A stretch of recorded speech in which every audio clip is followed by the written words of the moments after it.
तो इसीलिए हमको भगवान की अनन्य भक्ति करना चाहिए।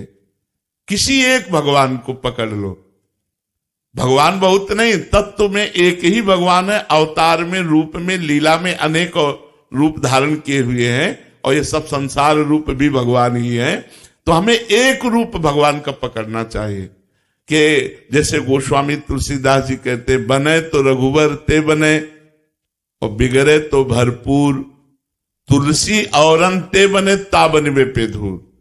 यदि बने तो भगवान श्री राम के बनाए बने, अगर किसी और भगवान के बनाए बने तो उसमें धूर पड़े, मुझे नहीं चाहिए, तभी अनन्यता आएगी। एक हम आपको उदाहरण बताते, महाभारत का उपमन्यु नाम के एक ऋषि थे,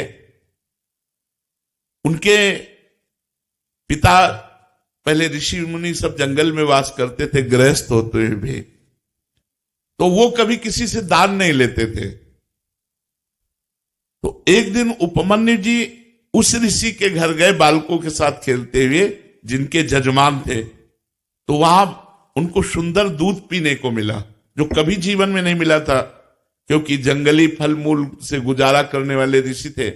उपमन्यु जी ने अपनी मां को आके कहा, मुझे दूध दीजिए जैसा मैंने उनके घर में पिया। तो उनका, तुम्हारे पिता किसी जजमान का दान नहीं लेते, इसलिए हमारे पास न गाय है, न सुविधा है, न दूध दे सकते हम आपको। वो हट कर लिए। तो एक जंगली चावल होता है, उसको पीस करके उन्होंने पानी में पिलाया कि लो। तो उनका, नहीं ये दूध नहीं है। तो उनका, अगर तुम्हें दुग्ध ही पान करना है तो भगवान शंकर की आराधना कर, बड़े आवेश में कहा, और जो चाहेगा तुझे प्राप्त होगा। तो उनका, मां फिर मुझे आराधना का नियम बताओ। तो उन्होंने नियम बताया और पंचाक्षरी मंत्र उनको दिया। वो 10,000 वर्ष तक दाहिने पैर के अंगूठे केवल खड़े होकर पंचाक्षरी मंत्र हाथ उठा के जपते रहे 10,000 वर्ष तक। भगवान शिव प्रसन्न हो गए। बहुत, वैसे तो आशुतोष है और डरदानी बड़े शीघ्र प्रसन्न होने वाले। अब उन्होंने परीक्षा ली, इष्ट परीक्षा भी लेता है, उन्होंने परीक्षा ली। वो देवराज इंद्र बन गए और नंदिकेश्वर एरावत हाथी बन गए, और जितने शिव पार्षद थे वो सब देवता बन गए, और अंबा जी, भगवती पार्वती जी इंद्राणी बन गए। और उनका वरम ब्रूह, नेत्र खोलो और वरदान मांगो। उन्होंने नेत्र खोला, देखा ये तो देवराज इंद्र का समाज, उनका जो तुम्हारी इच्छा वो मांग लो। तो उन्होंने प्रणाम किया और कहा, देवराज इंद्र और समस्त देव समाज, आपके चरणों में प्रणाम है, पर आप जाइए, मुझे आपसे नहीं चाहिए, मुझे भगवान शिव से चाहिए। चूंकि भगवान शिव ही थे तो उपहास करने लगे। तो उनका, सावधान, मैंने ना आपको बुलाया है, न मैंने आपसे मांगा है, आप स्वयं आए हो तो हम आपको नमस्कार करके वापस भेज रहे हैं।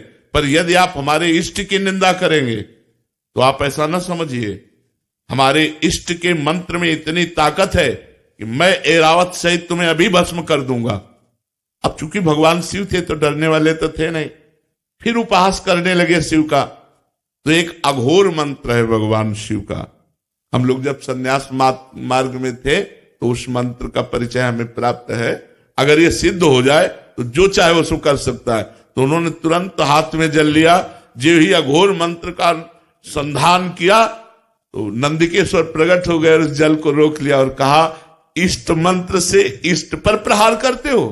तब देखा तो भगवान शंकर, पार्वती और समस्त पार्षदगण तो उनका, त्राहिमाम शरणागत वत्सल भगवान शिव रक्षा करो।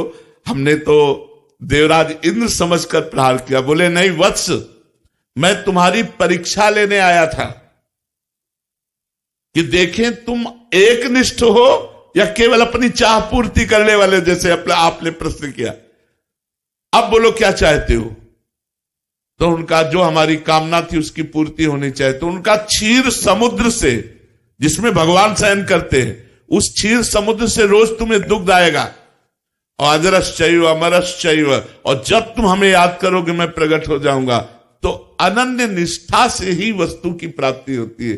ये जो कि लक्ष्मी जी से बना तो बना, नहीं तो पार्वती जी से बना तो बना, फिर भद्रकाली से बना कि कोई ना कोई तो सुन ही लेगा, कभी तो कोई नहीं सुनेगा। महाराज जी हमारी स्थिति ऐसी है कि जैसे आपसे राधा नाम सुना कि एक केवल राधा नाम जपिए और सारी बात बन जाएगी, तो राधा। कहीं हनुमान जी का सुना कि मतलब भूत प्रेत निकटना है, फिर शिव जी का सुना कि जल चढ़ाओ तो ऐसा उसकी एक देखो तत्व एक है तो एक से ही काम बन जाएगा। जब तक एक में नहीं लगोगे तब तक आध्यात्मिक उन्नति नहीं होगी। आप ये पक्का समझ लीजिए। एक भरोसो, एक बल, एक आस विश्वास, एक राम घनश्याम हित, चातक तुलसीदास। एक जगह कहीं लग जाओ, एक जगह लग जाओ। अगर आप राधा राधा कहते हो तो सारे विघ्नों की शांति और समस्त कामनाओं की पूर्ति हो जाएगी। चुपचाप लगो। अगर आप राम राम कहते हो तो वैसे ही लाभ प्राप्त होगा। आप शिव शिव कहते हो तो वैसे ही लाभ प्राप्त होगा।